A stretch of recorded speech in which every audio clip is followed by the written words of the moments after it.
Gue sebagai orang yang di luar Islam punya point of view dari luar Islam. Akhirnya ketika aku masuk Islam aku jadi ngerti bagian mana yang harus diperbaiki. Balik lagi ya kalau kayak tadi ya. Pertanyaannya, Indonesia sebenarnya banyak nggak sih orang-orang yang mereka cuma Islam tapi nggak praktis Islam? Ya banyak teman gue yang anggap sholat 5 waktu tapi masih berbuat buruk, Betul. masih banyak lah kayak nggak bener lah hidupnya gitu. Artinya inilah yang aku lihat sebagai kesempatan tuh dakwah kan itu kan ya. Karena tidak semua orang tuh born menjadi orang-orang yang baik. Bahkan aku lihat jarang banget sih ada orang benar-benar sudah dari awal sudah jadi baik banget, kecuali kalau bapak ibunya orang-orang baik ya. Dan itu pun banyak orang-orang yang bapak ibunya orang baik, anaknya nggak baik loh. Iya nggak sih? Ya bapak ibu, mama baik. Karena mama baik, anaknya jadi baik kan gitu kan ya. Yeah. Tapi aku pengen kasih tahu nggak sih yang aku khawatirin apa? Ketika aku jadi seorang taruhlah ya pendakwah, orang-orang kenal dan bilang aku ustadz.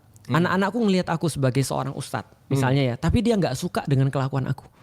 Itu yang menyebabkan aku khawatir banget anak-anakku nggak ada yang mau jadi ustadz.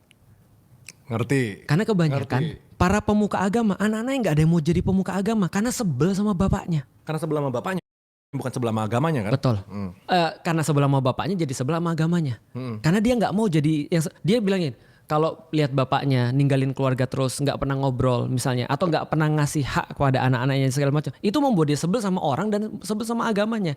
Nah kita balik lagi berarti praktis ini adalah ujung daripada sesuatu yang kita usahakan. Praktis Islam itu adalah ujung. Aku lebih mau membahas bukan ujungnya, tapi aku lebih mau membahas ini prosesnya. Karena ujung itu nggak penting bagiku selama prosesnya sudah jalan. Oke. Makanya kalau aku boleh ngasih saran gini. Lu pernah dengar ada cerita hadis orang yang bertobat? Hadis orang yang bertobat.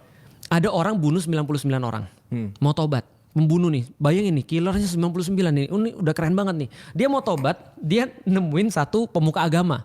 Dia nanya boleh gak gue tobat? Bisa gak gue tobat? Pemuka agama bilang emang kenapa kamu? Aku bunuh 99 orang.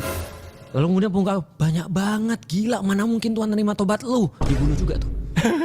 Genep kan 100 kan ya. Nah setelah dia bunuh 100 tapi dia masih ada nih keinginan untuk bertobat. Dia datang lagi sama seorang pemuka agama lagi. Aku bisa gak tobat? Pemuka agama nih ngelihat dia. Lalu kemudian dia bilang gini, bisa tapi gak di sini. Tapi gak di sini. Ini ada banyak sekali pelajaran. Salah satu adalah kalau kamu mau tobat, kamu harus tidak boleh di tempat asal. Kamu harus pergi. Gak boleh di tempat asal secara geografis, secara fisik apa?